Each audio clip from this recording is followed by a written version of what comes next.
So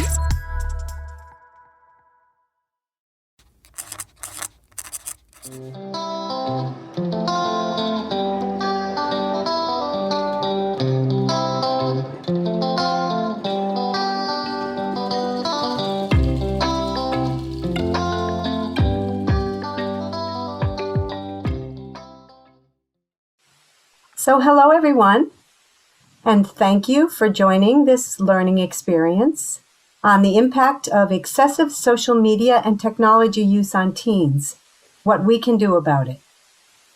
I'm Colleen Judge, Director of School-Based Services for Rhode Island Student Assistance Services. We're proud to bring you this series of webinars focusing on youth mental health and trauma, and the unique role that parents, educators, and communities play in fostering resilience in youth. This series is brought to you in partnership with the Rhode Island Department of Health. For those of you who've attended our other webinars, you know the drill. And for those of you joining us for the first time, located below this video, you'll see a description box with links to our website and our Facebook page, where we'll let you know when more content like this will be released. In addition, don't forget to complete the post survey so we can get your input on topics for future webinars. By completing the survey, you'll have the ability to receive contact hours and a chance to win a $100 gift card. I am very proud to bring you Michael Zwill. Michael is a licensed clinical social worker with experience working in various psychiatric settings, including inpatient acute care, as well as a supervising therapist in an outpatient mental health and substance use clinic for children and adolescents. Michael's done over 50 presentations in the community on the topic of social media and excessive technology use geared towards clinical professionals, school staff, and parents. He's also a featured panelist in this year's Humanitech series and interviewed in Behavioral Health magazine on the topic of adolescent mental health. Currently, Michael works as a clinical outreach specialist for Newport Healthcare, and he's in private practice. So please put your questions in the chat, and Michael will answer at the end of his presentation. And thank you again for your interest in this very timely topic. I am now pleased to turn it over to Michael Zwill. Thank you so much, Colleen, for the introduction. And hello, everybody. Thank you so much for making it out tonight or zooming in tonight. I'm going to go ahead and share my screen, so bear with me for one moment. Okay. And Colleen, you can see that on your end. You're good?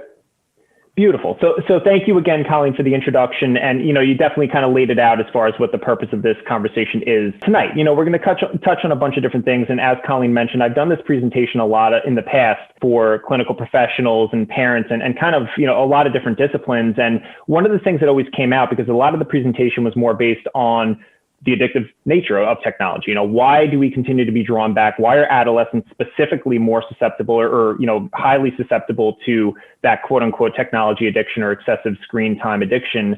But then the question came about, well, what do we do about it? Yes, we know why it's addicting. We know what's kind of dragging us back, but what can we possibly do about it? So this presentation I put together, and it continues to develop over months and years, because as we know, technology is always changing. Tomorrow will probably be a brand new app that the kiddos are playing with that will be completely foreign to us. I unfortunately learned, I was doing this presentation, was pre-COVID in a school, and I mentioned Facebook, and they're like, what are you talking about Facebook for? No one uses Facebook anymore. Now it's all Instagram, Snapchat.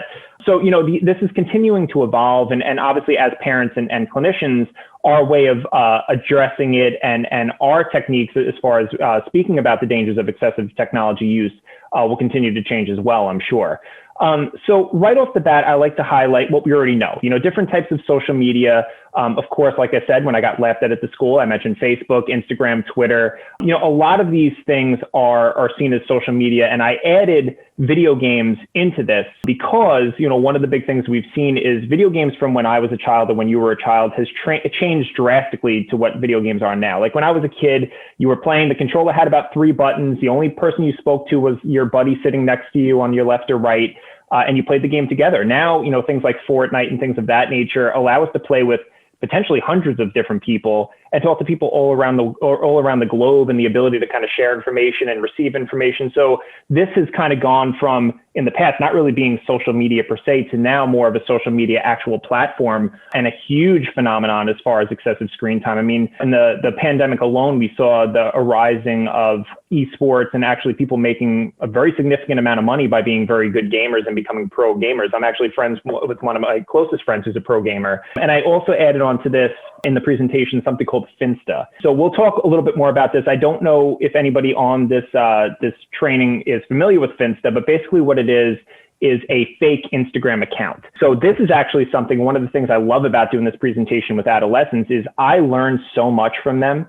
And Finsta is actually one of the things that I was educated on with a young individual I was working with at the time. So this is just some different types of social media. A lot of times what I focus on a lot is on the positives of social media. So we could talk about it all day, being able to share pictures, being able to share ideas, look things up that we wouldn't have had access to 20, 30 years ago, that now literally we scroll through our phone and are able to pull it up. So there's a ton of positives that come with tech use. So I don't want this presentation to turn into just the gloom and doom. However, a lot of the focus is going to be on more of those negative consequences of excessive screen time.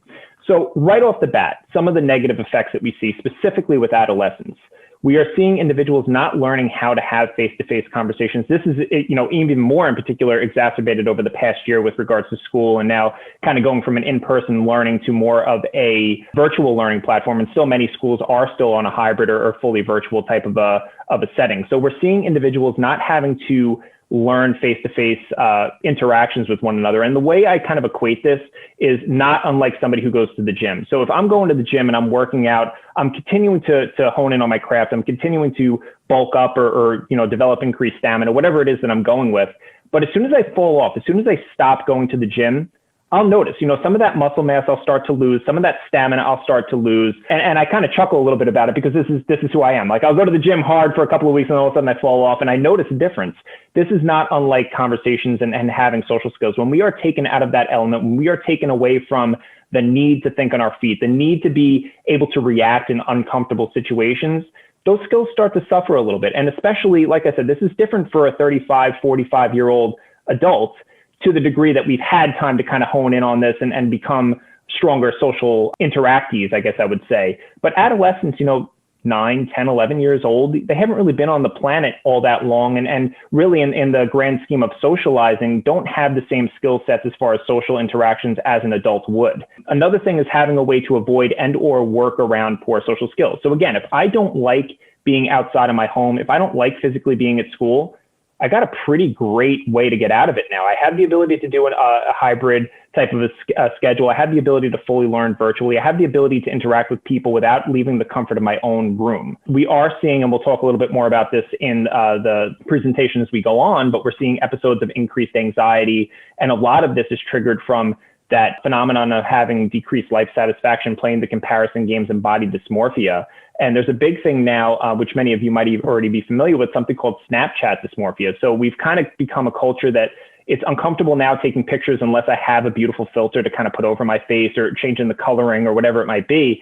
So, again, when we kind of slip into this comparison game and feeling like we are not, adequate enough without putting a filter on things or doctoring up a photo, it leaves us for disappointment ultimately, because at some point we have to leave the home. At some point we have to physically be in front of people, and you're not going to have a filter over your face when you're doing that. There's actually apps that you could download that allow you to play with the facial features on your face. So, if I'm not happy with the size of my ears, I'm not happy with my hairline, whatever it might be, I have the ability to doctor up this photo and make it my own. So that can become my profile picture. And again, it leads to this increased anxiety because at some point people need to see the true Michael. And when I go out of the home, this is what, leads to that increased episode of anxiety.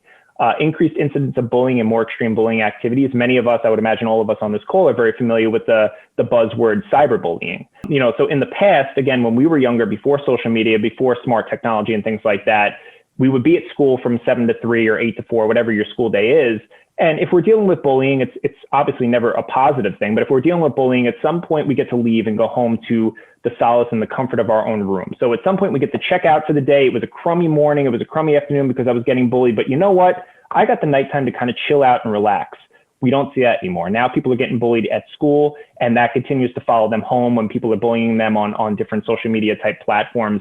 And what we see is the severity of the bullying has worsened. So a lot of times, and everybody on this call might have fallen victim to this in some way in their own life. Like, I know sometimes I might respond differently if I am texting somebody versus when I see them in person. Like, I might be a little bit more brazen. I might say something that I wouldn't typically say in front of that person because I don't have to see their reaction. I don't have to see the disappointment on their face. I don't have to see them crying. I don't have to really think about it because they're not there. They can't really react to me. So, you see a lot more evidence and episodes of more intense bullying because you don't have the person physically in front of you. Desensitization, information age versus disinformation age. So again, we've seen a culture that will kind of take things at first glance and assume that's the case. So, there's not as much digging into what the truth is. There's not as much kind of doing your own research. And there's this overload of information, and especially, again, for adolescents, adults as well, of course. But, getting this flooding of information sometimes could do more harm than good because, again, you're kind of getting bashed over the head with seeing different news articles or seeing different videos that are popping up on YouTube. And it's leading to also kind of becoming desensitized. Like, one of the things that I like to compare it to, one of my favorite stories, actually, well, not favorite stories, but one of the stories that I really recall with my mother was her kind of describing a movie when she was younger called The Mummy. Now, I'm not talking about the Brendan Fraser mummy like in the 90s or whatever. I'm talking about like the old school, like 60s mummy. And I remember her saying the scariest thing that she remembers seeing or hearing was the mummy would kind of take a deliberate step and then drag the back foot. And she used to say that this used to put like the fear in the watchers' hearts because you knew something was going to happen because you heard the mummy coming. And, I can't help but think, adolescents watching that now would probably be sitting there falling asleep because it would be so boring because we need to see the blood. We need to see the gore. It's a different type of society that we're in now because we're so used to seeing these things. And again, it's access to everything we want at our fingertips. And of course, another potential negative side effect is the excessive use of the social media. So social media addiction, why is it so addicting? This is something I want to spend a little time on. So, this is not unlike, there's actually a lot of documentation and studies being done kind of comparing this to individuals who maybe struggle with some kind of substance use, as far as overeating, undereating, different things like that. There's a lot of comparisons people will make.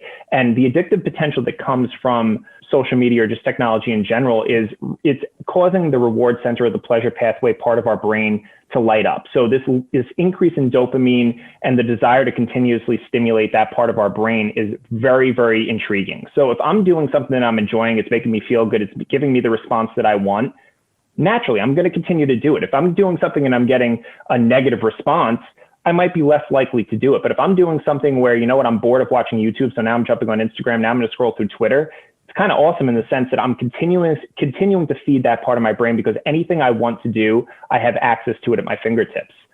The other thing that's important to kind of be mindful of is how our brain develops. So again, for the sake of this conversation, I'm going to kind of focus more so on adolescent brain development. So if we look at this, the brain, and I apologize for the blurriness of this model, but if we look at the prefrontal cortex versus the limbic system is responsible for behavioral and emotional responses. So again, that typical fight or flight, the survival type behaviors, more of that instinctual part of our brain. And then there's the prefrontal cortex, which is kind of like the adult of our brain in a sense. It's responsible for complex cognitive behaviors and decision making. And the tough thing is the limbic system develops before the prefrontal cortex fully develops. So we have access to everything we want at our fingertips, yet we don't have the parent in our brain to kind of tell us, well, pull it back a little bit, stop doing this so much. This is not what you want to be doing type of a thing. We're just kind of, a kid with full access to anything we want at our fingertips. So this is another thing to really keep in the back of your mind. Sometimes it's more so than just Johnny being difficult, not wanting to give the phone back, or Johnny not wanting to shut the video games off.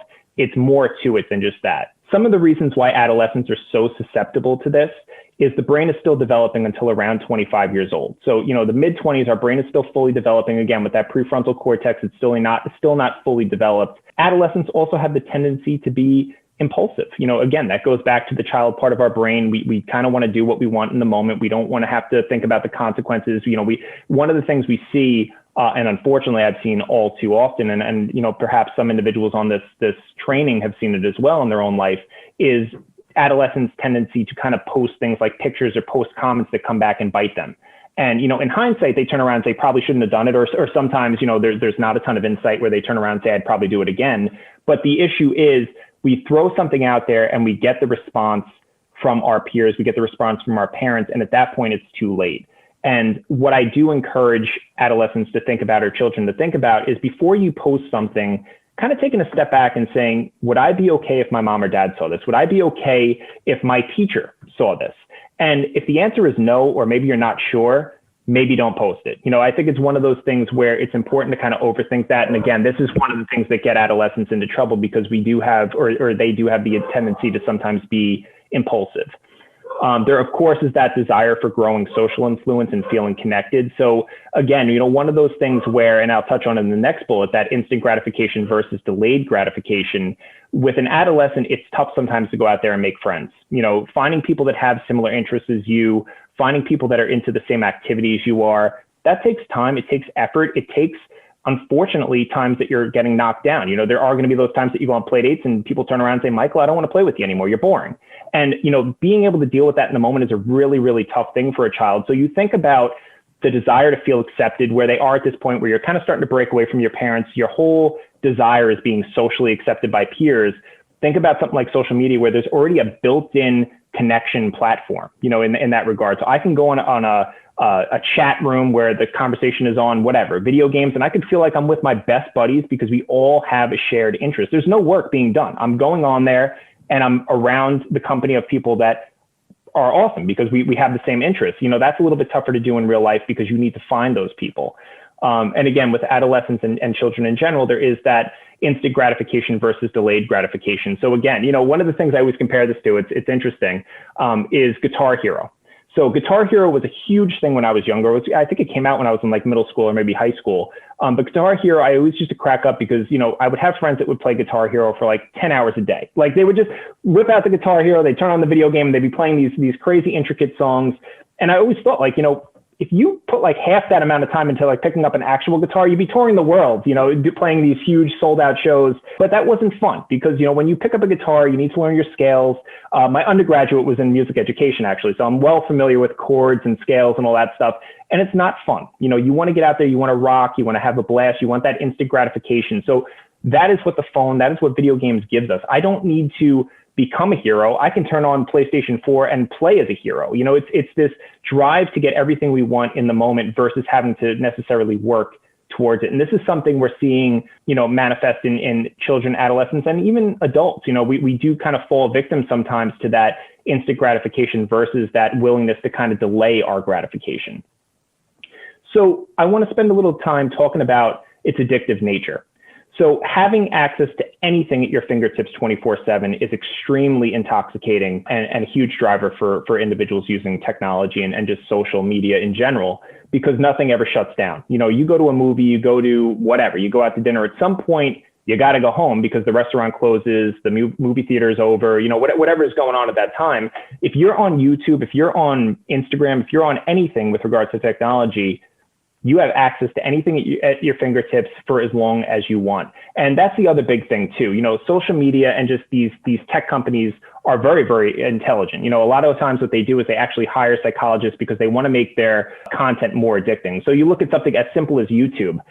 You watch a video and on the right, it has a bunch of recommended videos. If you like this band, you're probably going to like this band. And I'm like, okay, I guess I'll like them. I'll give it a try. And that turns into watching 5 or 6 or 7 different videos. And now you also see that even if I don't manually click it, it's going to the next video. If I turn around and I don't click on the next recommended, it's going to play. I'm getting a little countdown, 5, 4, 3, 2, 1, and next video starts. So, again, this is extremely intoxicating. And also the ability to kind of jump from thing to thing is also something that kind of keeps us stuck. So if I'm looking at something on Instagram and that sparks a question, I'm jumping to the other thing. And it's just kind of this rabbit hole of different things that I can engage in. Having a connection to others and FOMO. Now, I can't hear everybody, so I'm not going to ask it. I usually ask, does anybody know what FOMO is? And oddly enough, I find it, especially with adolescents, that a lot of them don't know the term FOMO. So it actually is, it's considered the fear of missing out is what it stands for. And one of the biggest things that we see happen, well, let me ask you, I do have the chat function. I'm going to give this a try. What do you think is the area of our life that really starts to suffer when we have that fear of missing out? Oh, nice. All right. Colleen, you got it. You nailed it. So I'm going to ask everybody else, with the fear of missing out, this phenomenon, what area of your life or areas do we think suffer because of that? Love it. Being in the moment, huge. Any other takers? I got one on in my head. I'm curious if anybody's going to say it. Self-care is huge. No question mark needed. That is spot on. Huge. All of these are spot on. Awesome job. The one that I was curious if it would pop up that I see all the time is sleep. Okay. So, a lot of times what we end up seeing is, individuals don't want to break away from the phone, don't want to shut off the video game. It's all of a sudden 1 o'clock, 2 o'clock in the morning. I got to get up for school. But you know what? My circle of friends or my online community are not done yet. So I'm not done yet. I can't possibly break away because I'm going to miss the drama that happens. I'm going to miss, upping my character as far as the attributes and things like that if I shut off too soon. So this fear of missing out has kind of impacted, exactly like many of you said, just our ability to engage in self-care and also being in the moment. That is such a really, really deep one. This is something that we've seen really impact a lot of individuals. Anonymity and the ability to engage in fantasy. So again, going back to, like I said before, if I'm an individual that maybe is not super happy with life. Okay. I'm not happy with my presentation, how I look. I'm not happy with my circle of friends. I'm not popular enough, whatever it might be. I can kind of get lost in the anonymity of online play. Video games, I can engage with a character that I see myself as, but that's not who I am type thing. It has the ability to kind of go back to, like I mentioned before, the Finsta thing. So if my life is not interesting enough, my life is not enjoyable enough, I can kind of live vicariously through anything. If I want to create a Finsta for Joe Schmo and all the pictures I post are about these extravagant trips to Hawaii and all these great things, I'm getting excited and feeding off the positive energy I'm getting with the comments that are coming through that I wouldn't get if it was my own Instagram. If I'm posting Michael's Instagram and you see a picture of my cat, all right, cool. I might get a couple of double taps if they like the way my cat looks, but that's not as enjoyable as, somebody on a roller coaster type of a thing. So we see individuals getting lost in that desire to have the ability to engage in fantasy. Socially acceptable. This is a huge, huge one. I use the example all the time, especially when I was physically going to schools, that if we all whipped out our phones right now and started scrolling through, no one would bat an eye. Like if you're sitting in a school, you're going to turn around probably as an adult and say, well, it's kind of rude. You probably shouldn't be on your phone while I'm talking to you, but no one would really bat an eye that, it would be weird seeing people on their phone. This is not unlike how smoking used to be. When you could light up a cigarette in a restaurant, you could light up a cigarette in a movie theater. It was different times. Now, if you decide you're going to light a cigarette in a restaurant, big no-no. People are looking at you. Most likely people are asking you to be removed or obviously asking you to put the cigarette out. It's no longer socially acceptable. So therefore, there's kind of a need to change or a reason to change because it's not accepted socially.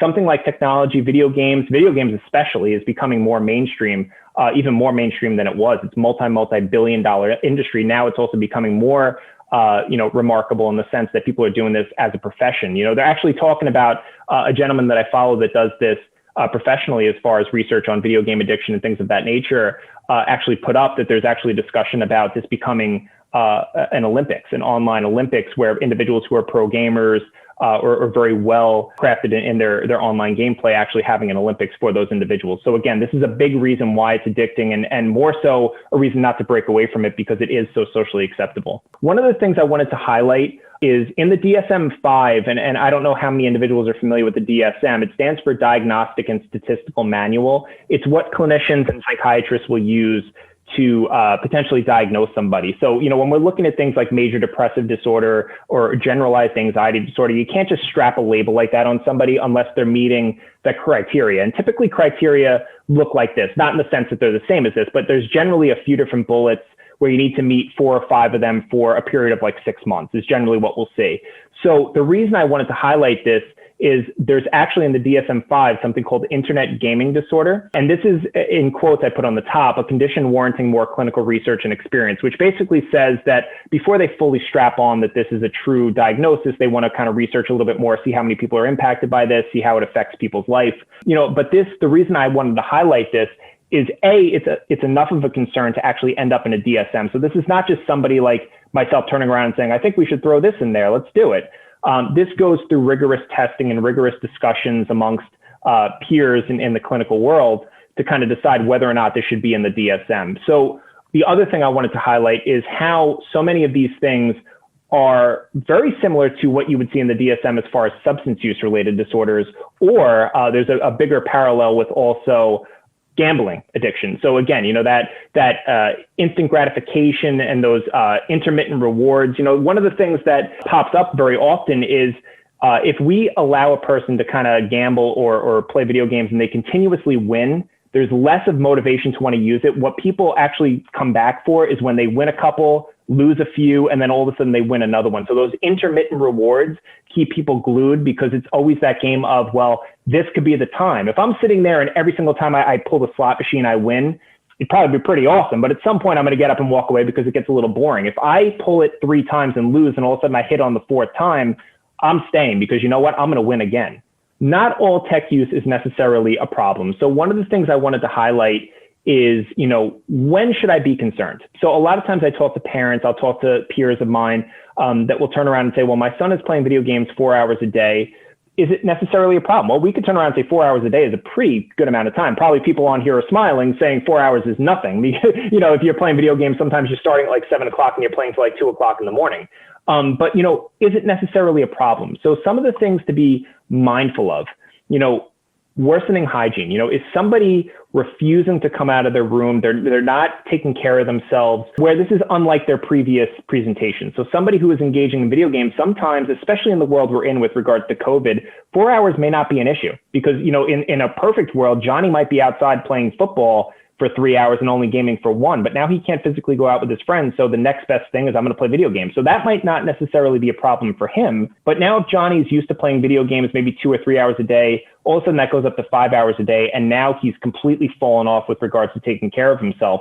That might be a little bit more of a question mark. Refusing to attend school. So again, what this comes back to is basically functioning starting to go down. So, if I'm not going to work as an adult, I'm not going to school as an adolescent, this is usually, warrants the question of what's going on.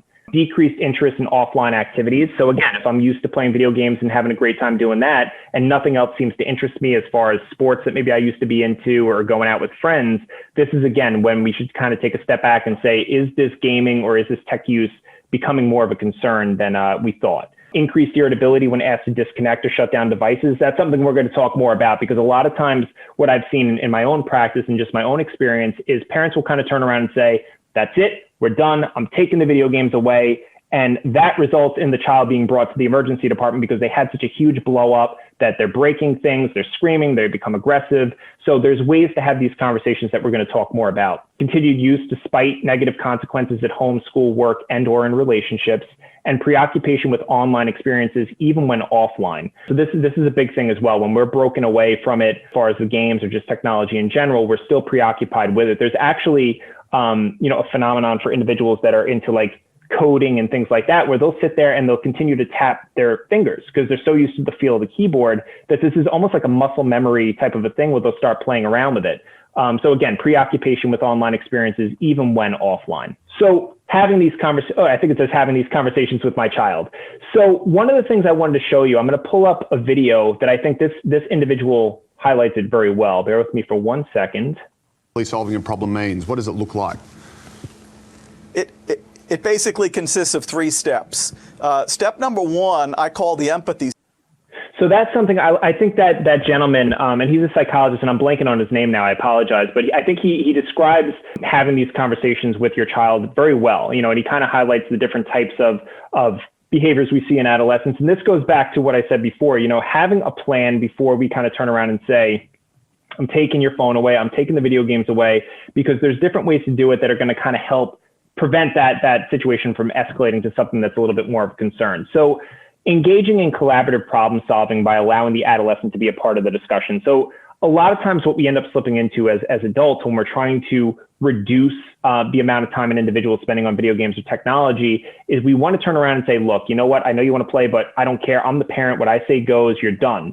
And they meet us with resistance. This is kind of resistance. This is kind of the epitome of a power struggle in that sense, where you're going to kind of lay down the law. They're going to push back. You're going to have to, and they continue to up the ante in that sense.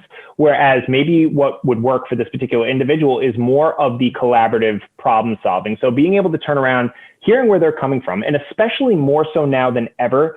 This was a different conversation 2 years ago, 3 years ago. When we turn around now and say, I don't want you playing video games as much as you're playing it too much.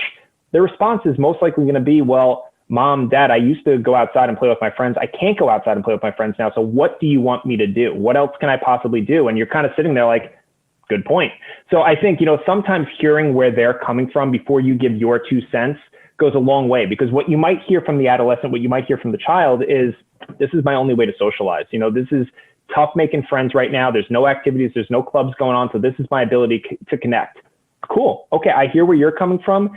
This is my concern. I feel like you do it too much. It's just, there's not enough balance in our life. I'm not saying you can't play video games, but 10 hours a day seems a little excessive. Can we kind of find something else to possibly do to kind of break up that monotony in that sense, and allowing you guys to kind of have more of a collaborative discussion and coming up with a plan? Because what you'll find is, if you kind of get an adolescent or a child to kind of buy into some of the plan, they're more willing to follow through. If they don't like the plan to begin with, they're going to find ways to get around it. This kind of bleeds into the next bullet as far as exploring the why with your child. So again, not turning around and assuming that your child is just being difficult, or not assuming that, whatever, you want to explore the why your child is getting lost in social media or video games. What are they getting from that they're not getting in other areas of their life? And that might be something as simple as, my friends aren't going out, they play video games all day, so naturally I'm going to play video games with them, or whatever. This might be their way of connecting. So exploring that why they're doing what they're doing is huge. And this also will help your child or the person you're working with, if you're a clinician on this training,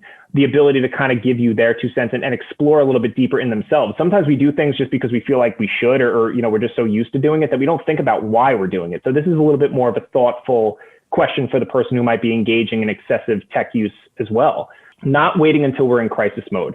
So again, a lot of times what ends up happening is, we're fed up, we're tired of it. So all of a sudden we turn around and say, you're done, you've been playing too much, I'm taking the video games away. And what ends up happening in that moment is, you're not able to have collaborative problem solving because we're already in crisis mode. So this is more so a conversation to have when we start noticing that things are going down a different path, where maybe it's not something good. Maybe you're noticing differences in their lifestyle or just the behaviors. Then it warrants a topic of having this discussion. Having a plan is key, exactly like I said. So, having a little bit of an understanding as a parent as far as what you hope to see. So if you're seeing your child playing video games for 10 hours a day and you want to see that reduced to 5, having a little bit of an understanding going in as far as what you're hoping to get out of this, and having a little bit of a plan in place so that you can have this conversation. Having clear and consistent expectations as far as tech use, how long, what needs to be done before using. So one of the individuals, I heard a podcast fairly recently, I loved the way they described video games or just tech use in general. So their mentality was kind of viewing it as the dessert to our dinner, in a sense. So once you do your schoolwork, once you do whatever, whatever as the parent or the caregiver you decide is what you need to see before, turning around and saying, okay, so now you've earned your dessert today. You have the ability to engage in video games or whatever you're looking to do. And then also turning around and saying how long. One of these things that's super important is kind of being able to give them something to kind of keep in the back of their mind, and then letting them know as they're winding down. So this is especially important for younger children as well. So if your thing is 2 hours a day, I wouldn't show up on the top of the second hour saying, okay, shut it down, your 2 hours is up. Letting them know maybe after an hour and a half so they can start mentally winding down. Because what ends up happening is we continue to play, we get lost in it, and all of a sudden we have to shut it down, and I'm not ready to shut it down because I'm in the middle of this level. So, again, kind of having this conversation before we're ready to shut it down. And again, this works for older adolescents as well, of course. Generally, people do a little bit better with a plan and kind of a little bit of a countdown. When possible, allow the adolescent to have some choice. So this kind of contradicts what I said before as far as viewing it as the dessert, to the dinner type thing, but I think it's still equally effective. So if I'm allowed to use my phone or a game for 1 hour a day, turn around and let them choose when it is. So if you turn around and say, okay, you know what? I come home from school. The last thing I want to do is dive into homework. I want to play video games for an hour. That's cool. That's your hour. That's totally fine. We'll do dinner. We'll do shower. We'll do homework after that hour of playing, because once that hour is done, they know they're done. So now if they turn around and say, you know what? I want to save it before I go to bed. Cool. That's your hour to use however you want. And again, it gets a little bit more buy-in and a little bit more control for that adolescent as far as when they're playing or when they're engaging in whatever they're engaging in.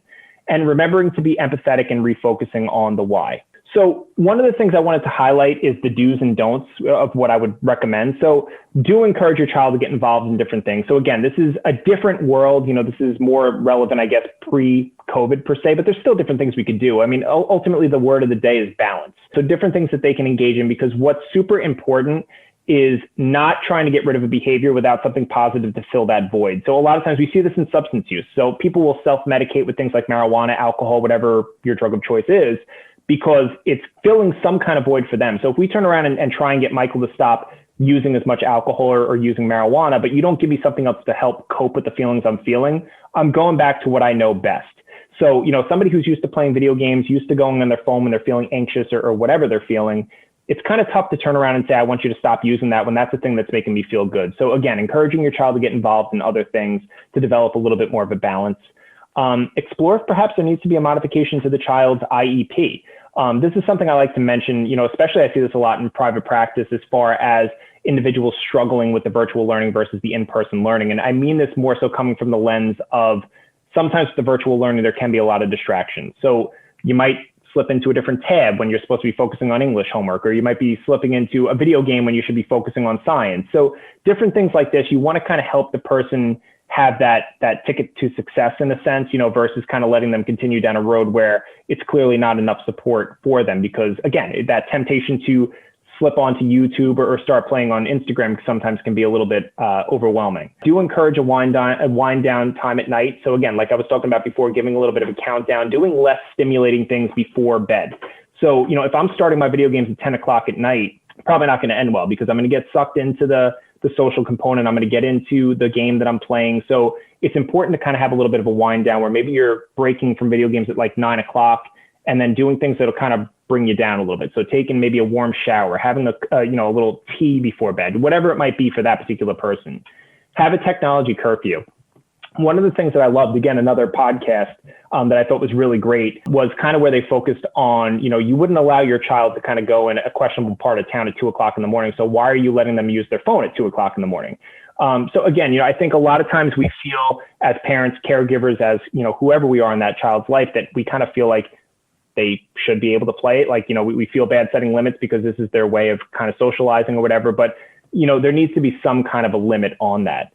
Utilize opportunities for teachable moments and encourage an open dialogue with your child. So again, you want to keep that trust. You want to be able to help them get those aha moments in a sense. So unfortunately, all too often we hear stories about people sending pictures that had a negative result, or people that might have had a negative consequence for their excessive use or whatever it might have been, or some of the things they're sharing. So that's a great opportunity to turn around and say, look, this is why I talk to you about what I talk about. These are my concerns. I don't want to see this happen to you, where it's not just coming from mom and dad. This is actually realistic for these people because they're seeing it happen to peers and other individuals.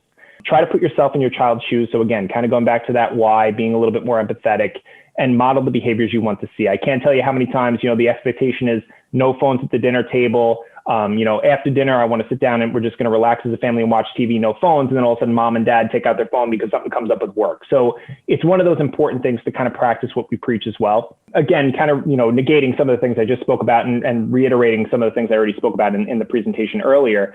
Don't just take video games away or phones away without a plan. It's important to have a plan for you to kind of know going into, and also for the child that is impacted by this.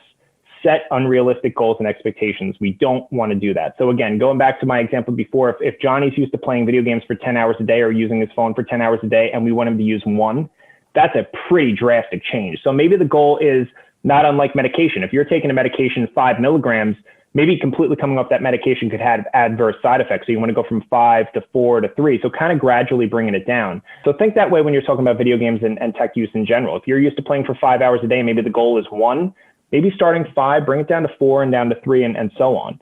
Don't assume your child will be able to self-monitor and implement own limits. Again, the giver needs to know I forget the saying, the giver needs to know their own limits because the taker never will, in a sense. So again, if we get stuck on that, I love YouTube, I love video games, it's my only source of entertainment and socialization, it's not always super easy internally to kind of check out and shut that off. I know for myself personally, if I'm scrolling through something on Facebook or I'm watching a video that I love, kind of tough to keep myself in check. It's almost like there's this hypnotic trance in a sense where you're planning on using your phone for 20 minutes and it turns into 2 hours.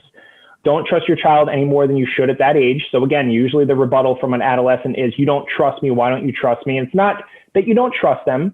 It's just you don't trust them any more than you should at that particular age. There's always reason to be a little suspicious. And it's one of those things where you're not only necessarily suspicious with your child's use, it's about the other people that are out there. I remember growing up talking to my mom and my father about driving, and their thing was always, we weren't worried about you behind the wheel, we're worried about all the other people that are driving. And that was a tough thing to wrap my head around at the time. But now as an adult, I get that. It's not just me, it's how adolescents sometimes can be victim to, obviously cyber crimes and different things like that. So again, you don't want to trust your child and allow them to do things that they shouldn't be doing at that particular age.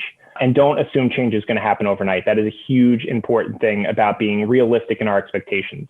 So as a parent, it's important to be mindful of the fact that payment information is linked to account, even if free. So microtransactions. So this is something I'd like to kind of put this slide in there just to kind of keep in the back of your mind, because I can't tell you how many horror stories I've heard where parents will come in and say, Michael, John just spent $600 yesterday on video game stuff. And they're like, it's Fortnite. How did he even get that information? What they do is they keep credit cards and information like that on file. And what we end up seeing is if you want to get the newest clothing in the game, or you want to get the newest weapons in the game, they charge you. And they're little things. They're like, 50 cents, they're not huge expenses per se, but these things add up. And again, there is this drive to kind of stay caught up with your peers. So if my friends are all getting the most up-to-date weapons, up-to-date clothing, whatever it might be, there is that peer pressure per se of also wanting to keep up. So that's just something I like parents to be mindful of, the fact that payment information is linked, even if the game is saying it's free. Other devices in the home. So this is a big thing as well. So not many people know this, or people know it, but they don't think about it. You have the ability to always reconnect. If you have Wi-Fi, old cell phones that are laying around the house, iPods that are laying around the house, you have the ability to connect if you have Wi-Fi access. So a lot of times parents will turn around and take a phone away, but the iPhone 6 that's sitting in my dresser, they didn't take away. So I still have the ability to connect and go on YouTube or still converse with my friends as long as I have that Wi-Fi connection. A big thing we've seen even over the past year and a half with COVID is the misuse of Chromebooks and other devices given by schools. So again, it's important to kind of keep an eye on what your children are doing. It's important to kind of check in every once in a while to make sure that they're using the material and the devices the way they're supposed to be used. One of the things I like to highlight is digital migrant versus digital native. So we are, I think all of us on this call, I'm assuming, I know for myself personally, I am considered a digital migrant. So I came into this, I know the world pre-2008 when smartphones really kind of hit the market and just technology really just took off. Because really, we're only in 2021, and just from 08 to 2021 has been like unbelievable with the tech growth. But I am considered a digital migrant. I know the world before it and I know the world with it. Digital natives are the individuals that are being born from like 08 on, that are kind of born into this world where this is the norm. It's very easy for us to turn around and say, well, you're using your phone way too much. But I don't know if we'd feel that way if we were born into a world where everybody has a phone. I'll never forget my nephew. He was probably about a year and a half at the time, to be honest with you, maybe a little bit older. He took the phone and he knew how to unlock the screen. He knew to swipe because he saw us swiping our phone. So these things that are kind of foreign to us, we had to kind of learn it. These are children that are seeing this from a very young age, and this is sticking with them. Phones and video games are a privilege, not a right. So again, a lot of times as parents, sometimes we fall into that where we feel bad about taking devices away. We feel bad about setting limits, but it's important to understand that these are not rights. These are privileges. Going back to the saying before, viewing it as the dessert to our dinner. If we don't eat dinner, we don't have the ability to eat dessert today. Oh, and one thing I want to say before I go on to the next slide, this just made me think about it. One of the things that I think is important to kind of mention is kind of short-term consequences versus long-term consequences. So what I typically encourage individuals and parents and families that I work with is, if the expectation is that whatever, you're doing all your homework to play video games, but mom or dad finds out that you didn't do all your homework, the next day the individual loses the privilege of the video games because they didn't keep their end of the bargain. But I would only do it for one night, because what you'll see is for adolescents, when you turn around and say you lost video game privileges for a week, that's an eternity. And, there's not much motivation to change anything because, God, my parents took away my video games for a week. I have no life. I'm not going to be able to talk to my friends.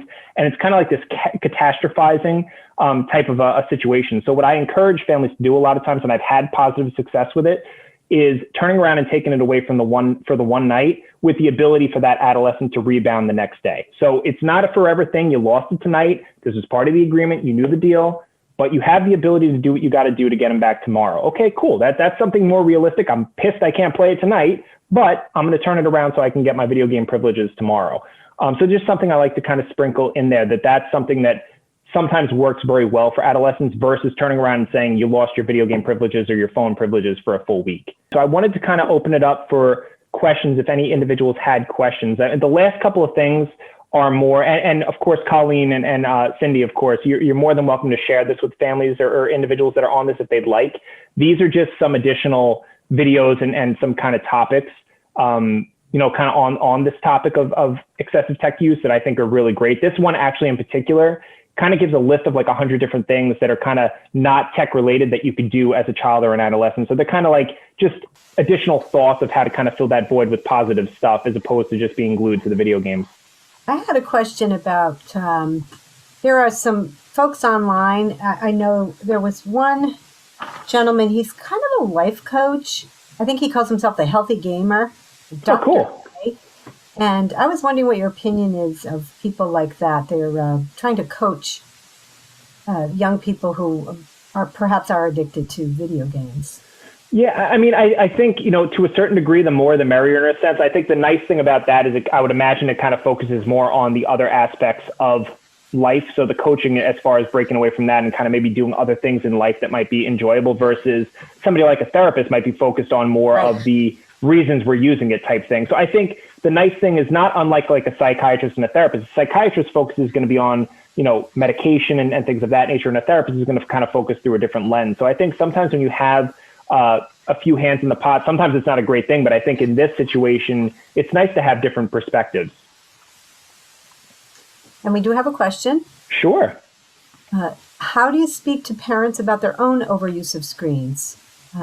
This is from Sarah. She encounters a lot of resistance.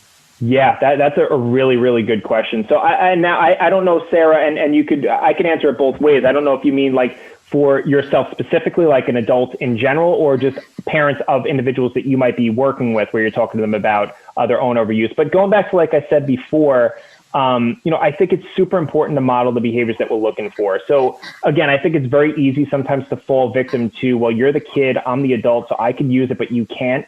And yes, to you and I, that makes sense. I'm the disciplinarian, I'm the authority figure per se, but to an adolescent, or especially an adolescent with other struggles going on, so more behavioral struggles, their initial thought is to meet you with resistance. So I think in those situations, it's kind of important to kind of almost bite the bullet and again, kind of practice what you preach in a sense. And I think that's the way to talk about it. If you want your child to not use their phone at the table, yet you're using your phone at the table, that's giving them the wrong message. That's like telling your child not to smoke and then you're lighting up a whole pack of cigarettes in front of them. They're seeing that it's okay to do, and they're seeing that your own word means nothing because you're doing it right where in the place where you said you shouldn't do it. So I would say just bringing it back to important to model what you want to see. Yeah, okay, so parents not being willing to change.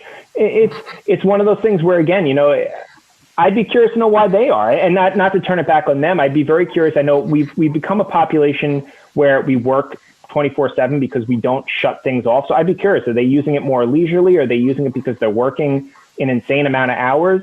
Because then they might want to reevaluate, how they're doing things because, are they stressed? Is it okay? So more leisure. So again, it goes back to the question of, why do you need to find leisure in this? And again, if your child is using the phone as much as they're using and you feel it's problematic and your expectation is that you're not to do it, at this particular time of the day or this particular place in the house, and you're doing it, it's giving the wrong message in that sense.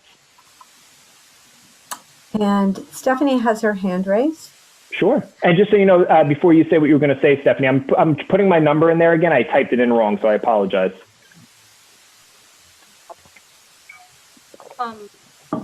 Thanks for all this information, and the presentation was really interesting. I think thank you. I heard a lot of stuff that I may have known already in terms of just how dangerous the addicting factor is in games and social media.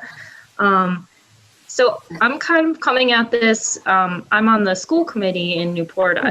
I don't have kids at home, so I'm not dealing with this as like a home issue, but my perspective is, how do we help the schools wean kids off of screens? Now, I don't think curriculum's ever going to change. We're going to have hybrid models in virtual school going forward for the kids who want it and opt into it, and even integrated into most of at least the older kids' lives, I think, on a permanent basis now. But they're coming back into school having spent all this extra time on their games and not having seen their friends, and like, what should they focus on, and what can the schools do with limited resources to wean the kids off and get them back into just talking to each other like human beings? Stephanie, such a really, really great question, and really, that's a thinker type question. I mean, that's very well thought out, and it's definitely a very deep question. And I think the tough thing for schools is I don't know if there's necessarily anything you could do immediately, because like you said, you hit the nail on the head. School has the curriculum, they have the need to use things like YouTube for lessons or just computer use in general. So I don't know necessarily if that's going to be something that reduces. I think the big thing to kind of keep in the back of our mind is there's a lot more research and articles coming out about less focus on the amount of time we're spending on electronics and more so focused on what we're looking at during those times. So to your point, me spending, 6 hours a day on the computer for school is different than me spending 6 hours a day scrolling through my phone playing Candy Crush. It's a different use of that technology. So I think the important thing, what I would kind of say to that question is more so kind of falling back on the parents a little bit, understanding that because my child was using their computer 6 hours a day to do science and English and math homework should not impact his or her ability to use electronics at night. So if I decide, I want to play video games for an hour or 2 hours a day, that's different use of technology. As opposed to what he or she was doing during the day at school. So I think differentiating what they're using the tech for or the devices for is super important, because again, it's not fair to turn around and say, well, you were on it for 6 hours a day, so you're done for the day. It was completely different than what they wanted to do. But as far as schools, again, I don't know how much control they have as far as curriculum and things like that. I mean, I think anytime you have the ability to kind of socially interact and socially engage in different activities or do more hands-on type labs or whatever they call them now, I think those are things that really have a real positive effect. But I also do understand there's a lot of really beneficial things that come with looking at a lesson on a YouTube video or something like that. So I think, again, going back to balance, I don't know an immediate response to that question. I think it's a great one. But my only response to schools would be kind of, again, seeing where we could balance the online use versus doing actual physical social activities and things of that nature, old school field trips. And hopefully next year we're getting back to some quote unquote normalcy. I mean, I know a ton of schools are already returning full time. Many of them are still doing a little bit of a hybrid, but people are physically coming in. So the hope is that next fall we could do a little bit less of the tech stuff and the virtual stuff because people are going to be physically back in school.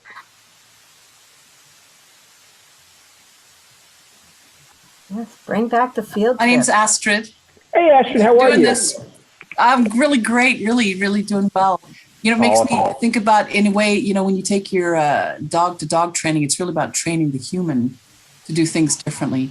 And I oftentimes I find talking to parents, and this is historically, no matter what age the kid is, so many times ageism, adults forget what it was like. It's like this, they can only remember the things that matter at the moment, but nothing that contradicts what they're trying to do as a disciplinarian.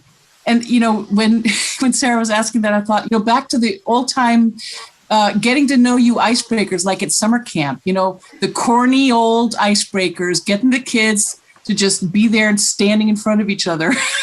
Yep. Really, when parents are resistant, parents have to be trained to step back into society just as much as the young people do, if not even more. Because as adults, we've kind of detached from the necessity to make new friends or to be likable. I'm here, you get used to me, this is who I am. So in a way, we have to train the parents in these same activities, even almost before or simultaneously at the very least. I was thinking about dog training. Well, actually, I think it's very well said. I agree with you 100%. I mean, I think it's always important, especially when working with adolescents in particular, when you're the primary caregiver, to kind of take a step back and understand what your role in things are as well. It's very easy to turn around and point the finger and say, this is my child's fault. They need to know discipline. They need to, but that's not realistic. You need to understand, what could I potentially do different? And it doesn't mean you're a bad parent, but it's something as simple as being mindful of my tone when I ask them to do something, or being mindful of how I say something to them, because that could cause a situation going from peaceful to escalating very quickly. So I think anytime you have a chance to take a step back and self-reflect and kind of understand your role and what's going on is huge. But yes, the dog training one is a very good analogy in that sense. I agree.